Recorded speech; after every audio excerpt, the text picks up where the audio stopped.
Olá, ótima tarde para você. Está começando agora o segundo episódio da retrospectiva 2025 do Boletim Legislativo, com os principais acontecimentos que marcaram o ano que passou na Câmara Municipal e na nossa cidade. Seja muito bem-vindo e bem-vinda.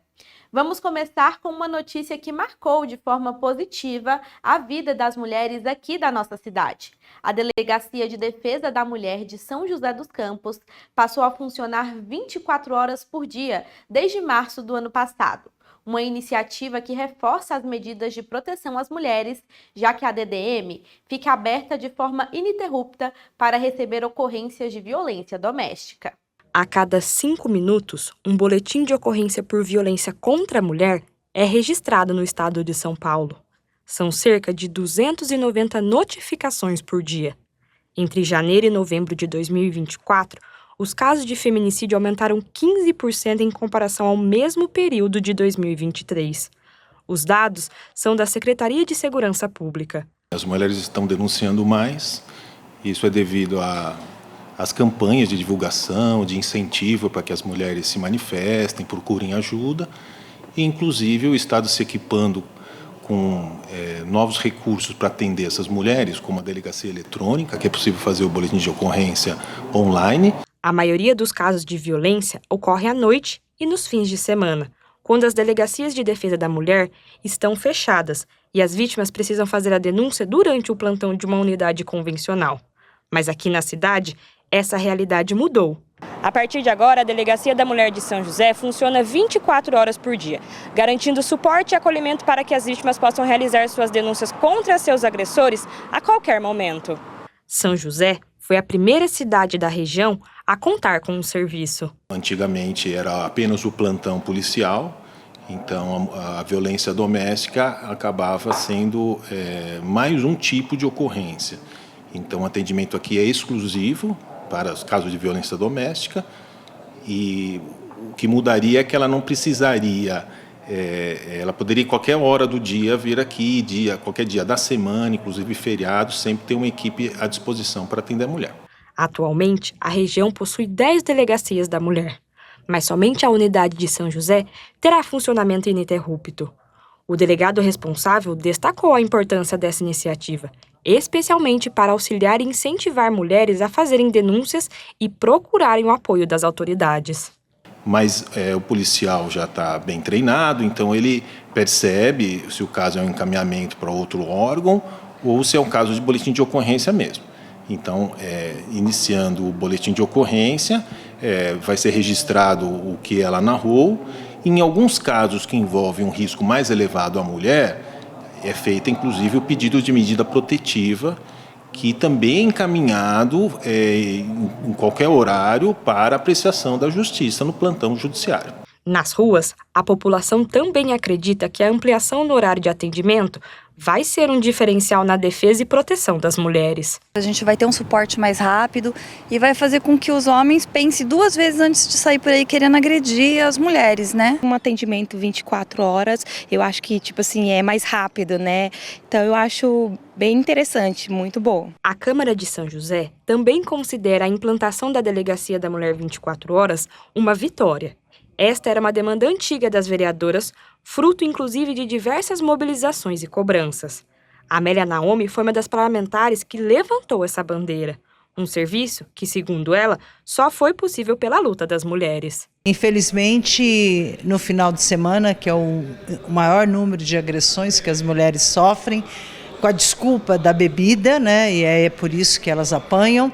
Aí as mulheres só tinham na segunda-feira. E era uma situação assim, muito degradante, porque ela chega de manhã e vai ser atendida lá para 5 horas da tarde, né? Por conta do número alto de mulheres que todas vão para lá no mesmo dia. Essa foi uma luta que nós travamos há muitos anos, né? Uma batalha muito grande para que isso fosse implementado em São José dos Campos. Para a Amélia, agora é preciso focar em outras demandas, como o atendimento humanizado e sem preconceito para as mulheres que procuram ajuda. Que os policiais que estejam lá, que o atendimento para quem faz o BO tenham sensibilidade com a causa. Não pode ser o funcionário que estava lá em outro departamento e foi colocado lá, né? Tem que ser uma equipe técnica preparada para atender as mulheres, então isso precisa. A vereadora Juliana Fraga também comemorou o serviço 24 horas da Delegacia da Mulher. Para ela, o horário estendido representa mais uma ferramenta para a segurança e o bem-estar das mulheres no combate à violência doméstica. Ela tendo isso, eu acho que a segurança, aquele sentimento realmente de estar mais segura, que já fez a denúncia, está ali no final de semana quando aconteceu o episódio. Então a gente acredita que vai sim melhorar o atendimento às mulheres. Ainda segundo a parlamentar, as vereadoras vão continuar acompanhando e fiscalizando o trabalho dos serviços de proteção à mulher. Para diminuir mesmo a violência contra as mulheres, é uma soma de vários fatores, é uma soma de vários trabalhos e políticas públicas. E isso é mais uma que vai sim contribuir para que essa violência diminua. Para receber o novo atendimento, o prédio da Delegacia da Mulher de São José dos Campos passou por reformas. A unidade fica na Avenida Comendador Vicente de Paula Penido, número 234, no bairro Jardim Aquários. E em 2025, 19 vereadores assinaram um requerimento para pedir o retorno da gerência executiva do INSS para São José dos Campos. Também chamada de GEX, o escritório administrativo local é responsável por executar os serviços previdenciários regionais. A Agência da Previdência Social em São José dos Campos segue em funcionamento, mas um setor ligado ao órgão, que até 2022 tinha sede na cidade, já não atua mais aqui.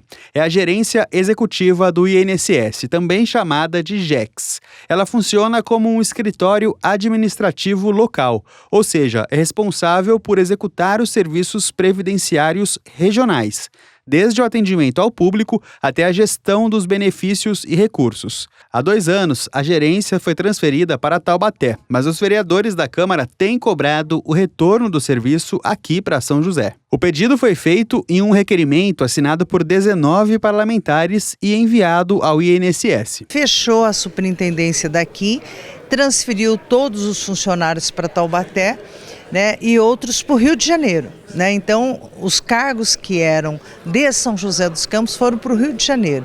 Isso é ruim, porque a maior superintendência, a superintendência de São José, ela tem um papel importante, é a maior cidade do Vale do Paraíba. Então, é por isso que a gente votou por unanimidade, porque nós queremos que a superintendência seja de São José dos Campos, que retome essa atividade que era antigamente, para que a gente tenha aí um melhor atendimento à população. A GEX é fundamental para coordenar programas como o de educação previdenciária, apoiar o controle social através dos conselhos de previdência e executar tarefas de comunicação e representação política do INSS. Além de São José, a gerência executiva que funcionava na cidade também atendia Guararema, Santa Isabel, Jacareí, Santa Branca, Paraibuna, Caraguatatuba, São Sebastião, Ilhabela, Monteiro Lobato e Jambeiro. Em nota, o INSS informou que não foi notificado em relação ao requerimento. Disse ainda que o que houve foi a unificação das antigas gerências executivas de São José e Taubaté. Assim foi estabelecido o gerenciamento conjunto de todo o Vale do Paraíba, com sede em Taubaté. De acordo com o INSS, a unificação faz parte de uma mudança estrutural do Instituto. A nota reforça ainda que essa readequação, iniciada em 2022, não fechou agências da Previdência Social na região. Hoje, a GEX Vale do Paraíba, com sede em Taubaté, é responsável pela administração de 16 agências, que abrangem 41 cidades. Mesmo com o posicionamento do órgão, a vereadora acredita que a atuação de uma gerência em São José é importante para humanizar processos e administrar políticas que atendem melhor às realidades do público local. A superintendência ela tem um poder de decisão, né? Como muitas questões não tem recursos, né? Nem todas as atividades, todas as questões, quando você entra com pedido de aposentadoria, normalmente você nem tudo está resolvido, né? E a superintendência, sendo aqui de São José, ela pode ter um diálogo, principalmente quando você tem situações de trabalhadores que estão encostados, né, por conta de saúde, doença do trabalho e tudo mais, e você tem que faz o recurso, mas também você pode dialogar com a superintendência para que seja mais agilizado, seja mais rápido, que tenha mais humanidade todo esse processo. Então é fundamental ter alguém aqui perto do que ir lá em Taubaté. Ainda de acordo com a vereadora, São José é a maior cidade do Vale do Paraíba e se mantém como uma referência regional. Motivos que são suficientes para que o município tenha uma gerência própria, capaz de atender demandas locais e dar assistência às cidades vizinhas. É importante que a gente tenha na cidade, a maior cidade do Vale do Paraíba, né, os equipamentos completos. Então, o INSS que ele tem a superintendência aqui. Bom, agora é a hora da nossa primeira pausa aqui na retrospectiva. No próximo bloco você vai ver mais notícias que marcaram 2025. Não sai daí.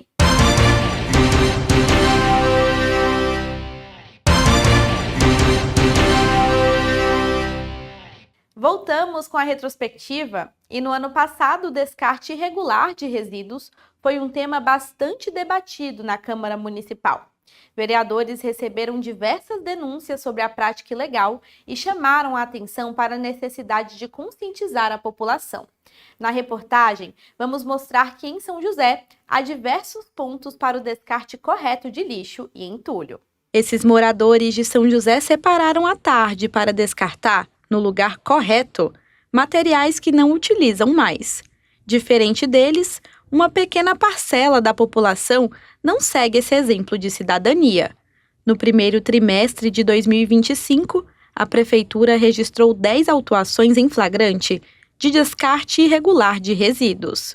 As regiões leste e norte foram as mais prejudicadas pela atitude. Ao longo desse ano, né, os primeiros meses desse ano, nós identificamos que na região leste e também na região norte foram os locais onde houve mais ações fiscais em razão desse descarte irregular. Então nós fazemos um mapeamento da cidade como um todo, mas já verificamos que algumas regiões estão sendo mais usadas para esse descarte regular. Por conta do registro dessas ocorrências, a fiscalização contra o descarte irregular de resíduos foi reforçada na cidade. O trabalho conta com o apoio das câmaras do CSI, o Centro de Segurança e Inteligência, e os responsáveis são identificados e multados. Os valores podem chegar a R$ 25 mil por infração. Não compensa se arriscar tomar uma multa dessa, né? Então tem locais apropriados para a população descartar. Esse ano essa totalidade das 10 multas já chegaram a quase R$ 300 mil somando, então um valor bem alto de multas aplicadas. E nós lembramos a população que a fiscalização, a Prefeitura tem utilizado também as câmeras do CSI, o Centro de Segurança e Inteligência aqui de São José. São quase 1.200 câmeras atualmente, elas estão sendo usadas em suporte, auxílio às equipes de fiscalização. Esse problema ganhou repercussão na Câmara Municipal. O vereador Renato Santiago debateu o assunto em plenário após receber denúncias de moradores que relataram um descarte de lixo em local incorreto. O parlamentar cobrou providências do poder público. É um problema, primeiro, de educação também das pessoas, né? Não podemos colocar toda a culpa no poder público, lógico. A gente precisa de uma coleta eficiente, de uma coleta seletiva também eficiente, mas também a gente precisa educar, conscientizar as pessoas do local correto do descarte. O que a gente tem visto é que as pessoas têm deixado sofás, televisões, né, uma série de aparelhos eletrônicos, uma série de coisas nas ruas, nas calçadas, e isso, muitas das vezes, ele vai para a boca de lobo, cai dentro da galeria de água pluvial, entope, e isso traz um transtorno. E a colaboração da população é mesmo essencial. Das 10 autuações aplicadas neste ano, 4 foram fruto de denúncias. O munícipe que presenciar a ação irregular pode ligar no telefone 153. Essa denúncia pode ser feita anônima, inclusive, então nós contamos também com o apoio da população em denunciar, exercer o direito de cidadania. Para o vereador Renato Santiago, a prática ilegal é um problema de educação. Ele reforça a importância de campanhas de conscientização em escolas e espaços públicos, com orientações sobre os locais para o descarte correto do lixo. Trabalhar isso nas crianças, isso nós teremos, logicamente, jovens e adultos mais conscientes e dentro dos próprios públicos, nas UBSs, no próprio Paço Municipal, nas escolas, trabalhando com os pais, as campanhas de educação, seja através de panfletos, de vídeos. Em São José, há 15 postos de entrega voluntária de resíduos, os PEVs, espalhados por todas as regiões da cidade. O serviço é gratuito e a população pode trazer os materiais permitidos nesses locais, como restos de obras, móveis e equipamentos eletrônicos. Todo o material é reciclado. Então esses PEVs funcionam de segunda a sábado, das 8 às 17 horas, e domingos e feriados também funcionam das 8 ao meio-dia, ou seja, tem o recurso, estrutura pública gratuita para a população trazer. E não tem desculpa. Na cidade tem PEV que funciona até às 10 horas da noite. O PEV do Campo dos Alemães, na zona sul da cidade, recebe a maior demanda de materiais e o pedido foi feito pelos próprios moradores da região. Descartar os resíduos no local correto é um exemplo de cidadania e cuidado com a nossa cidade. Você já recebeu aquelas ligações indesejadas no seu celular? Pois é, infelizmente, isso é bem comum aqui no Brasil, viu?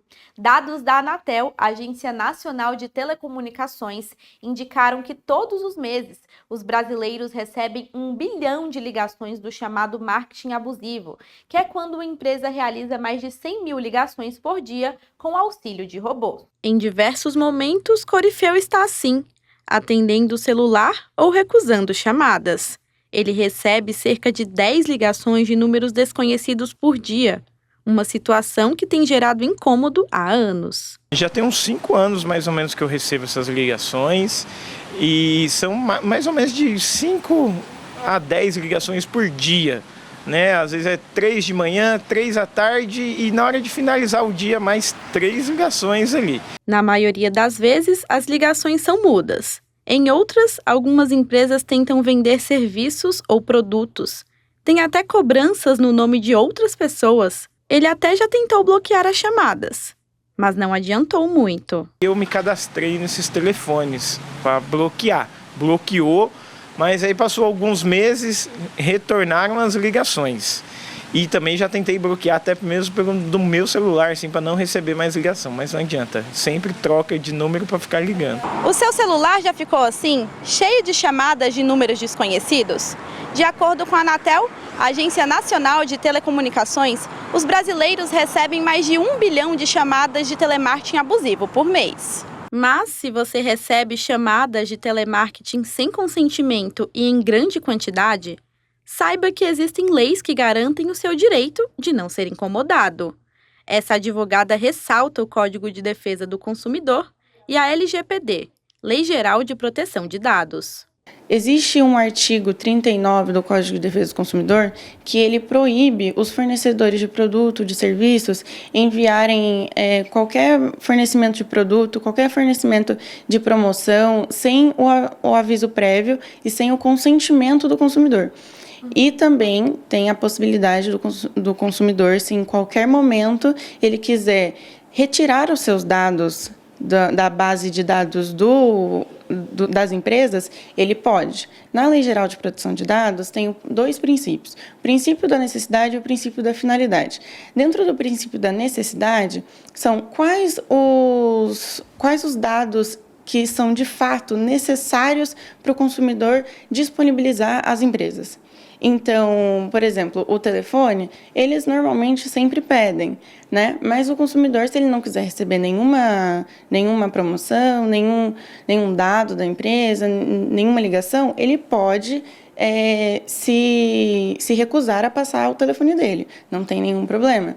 E a finalidade também seria por que a empresa vai entrar em contato. E para coibir esse tipo de prática abusiva, a Anatel tem criado uma série de medidas, como a plataforma Não Me Perturbe, que permite bloquear ligações de telemarketing, e o uso do prefixo 0303, por empresas que realizam mais de 10 mil chamadas diárias. Hoje, no Não Me Perturbe, nós temos o setor de telecomunicações e o setor financeiro. Então, o setor de varejo não está no Não Me Perturbe.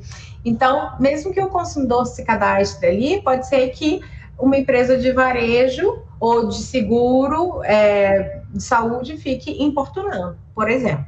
Então, isso é uma ação. Outra ação é o 0303. E aí, todos os setores da economia brasileira que ofertam produtos ou serviços devem ligar com o 0303. A Anatel, desde 2019, tem atuado em diversas frentes e continuará atuando, porque são as ações somadas que vêm permitindo uma melhor atuação. E mesmo assim, eu entendo que todos nós, brasileiros, recebemos ainda muitas ligações. Caso o consumidor continue recebendo as ligações indesejadas, mesmo após adotar essas medidas, a advogada reforça a importância de denunciar as empresas aos órgãos competentes, como o PROCON e a própria Anatel. Há a denúncia dentro do PROCON, que vai diretamente para a empresa. Então, por exemplo, se existe uma empresa específica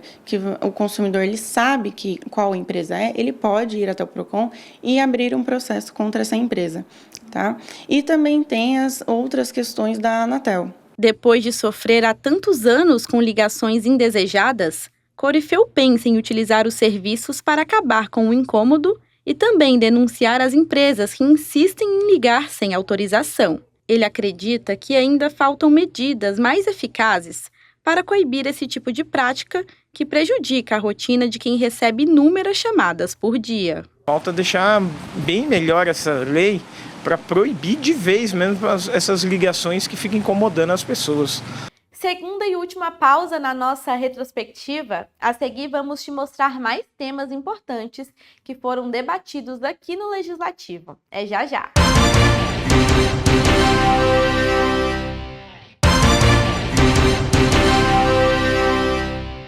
Estamos de volta com a retrospectiva do Boletim. E no ano passado, os vereadores aprovaram um projeto de lei que autorizou o Poder Executivo a criar o Conselho Municipal do Trabalho, Emprego e Renda. O objetivo do órgão é intermediar políticas municipais na área e ampliar a geração de oportunidades.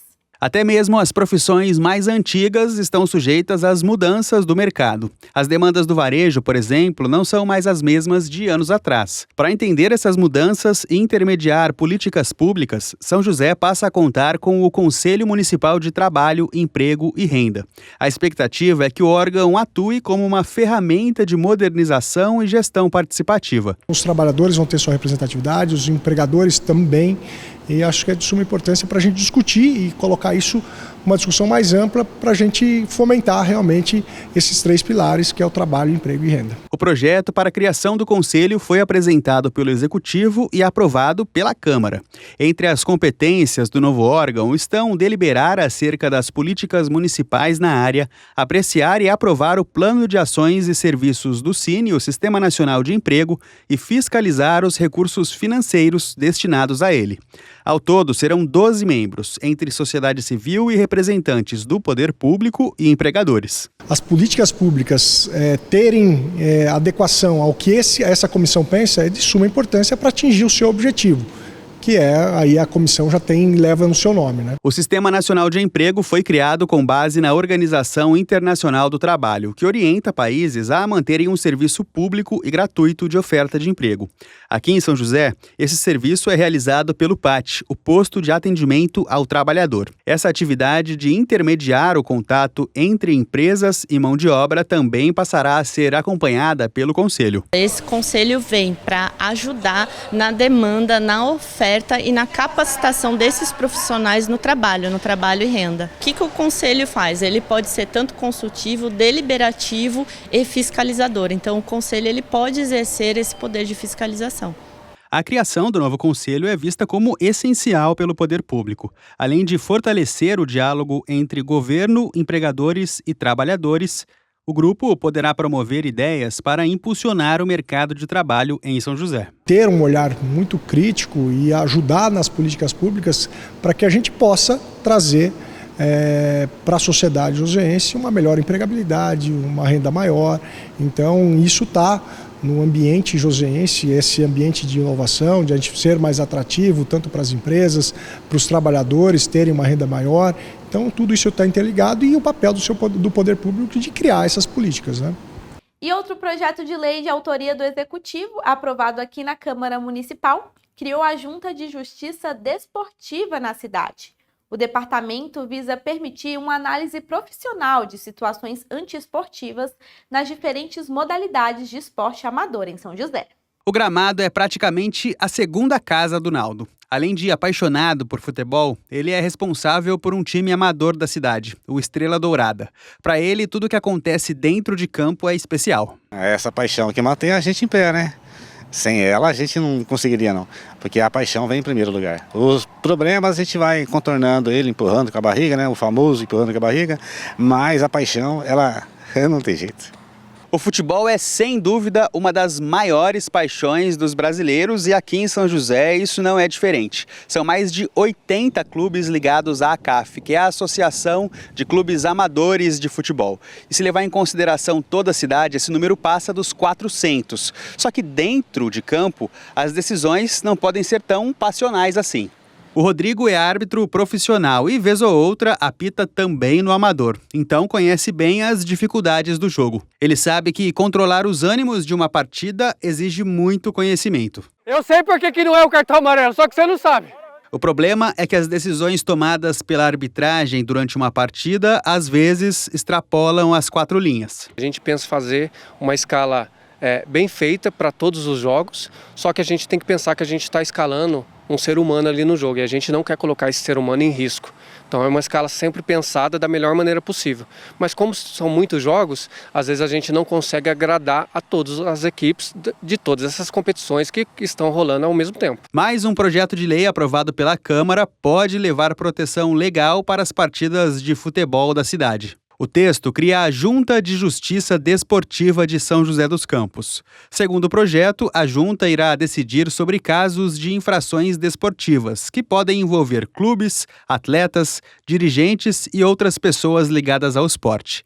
Para o vereador Renato Santiago, que é presidente da Comissão de Cultura e Esporte da Câmara, o órgão vai fazer a diferença para diversos esportes na cidade. A junta, primeiramente, ela vem por conta de uma demanda que temos na cidade para julgar as questões principalmente disciplinares relacionadas a todos os eventos esportivos que nós temos na cidade. Então, o principal argumento e motivo para que a junta fosse formada é poder regulamentar um tribunal que julgue as questões desportivas na cidade. Ainda de acordo com a matéria, as decisões da junta desportiva poderão ser tomadas em 2 instâncias, pelas turmas que vão julgar casos simples e pelo tribunal pleno, quando o caso precisar de um julgamento mais amplo. O objetivo é assegurar que as regras sejam cumpridas de forma justa e imparcial, mantendo a integridade das competições. Nós tivemos 56 árbitros agredidos em 2024.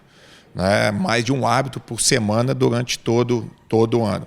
E isso vem trazer segurança também, porque não havia punição para os agressores e que fazem justamente o contrário da premissa do esporte, que é trazer qualidade de vida, lazer, diversão e principalmente a integração entre as pessoas. A junta ainda poderá aplicar punições como advertência, multa, suspensão, perda de pontos e até mesmo desclassificação, dependendo da gravidade da infração. O Francisco conhece bem os gramados de São José. Já jogou muito e hoje atua como juiz. Atualmente se concentra em organizar a Copa Evangélica, um campeonato tradicional da cidade. Por isso acredita que um órgão como esse poderá dar mais segurança para todos os envolvidos. Importantíssimo ter esse tribunal, para que possa realmente fazer jus do que fala o futebol, que é futebol para alegria, para que a gente possa vir se divertir e não ter agressão, não ter violência dentro de campo, mas sim uma partida de futebol que saia todos contentes no final. Dentro ou fora de campo, quem vive o esporte amador de São José está contente com o novo recurso. Traz mais segurança para o árbitro de futebol e para os atletas também, porque tem muita gente que sai do domingo para jogar o seu futebol, para jogar realmente futebol. E esse que vem para atrapalhar, a gente tem que, de alguma maneira, junto ao tribunal, fazer com que eles entendam que isso não pode ocorrer. Cada jogador, cada árbitro, cada diretor, todos eles serão vistos de forma diferente e será julgado pelo tribunal. É na onde o tribunal chegou na hora exata para melhorar o nosso amador. A expectativa é que a Junta Desportiva deixe as competições mais seguras e confiáveis. Assim, teremos resultados mais justos nas decisões, que algumas vezes têm muita emoção envolvida. Atletas, dirigentes e até mesmo árbitros precisam ser julgados, logicamente, por uma equipe qualificada, para que a gente possa trazer o melhor entretenimento dentro dos esportes na cidade. 2025 foi um ano muito importante aqui na Câmara Municipal, né? E tem muito mais, viu? Amanhã te mostramos como foi o trabalho de 2 frentes parlamentares no combate à pedofilia e adultização infantil. Nos acompanhe nas redes sociais e fique por dentro da nossa programação em @TV Câmara SJC. Até amanhã, tchau, tchau!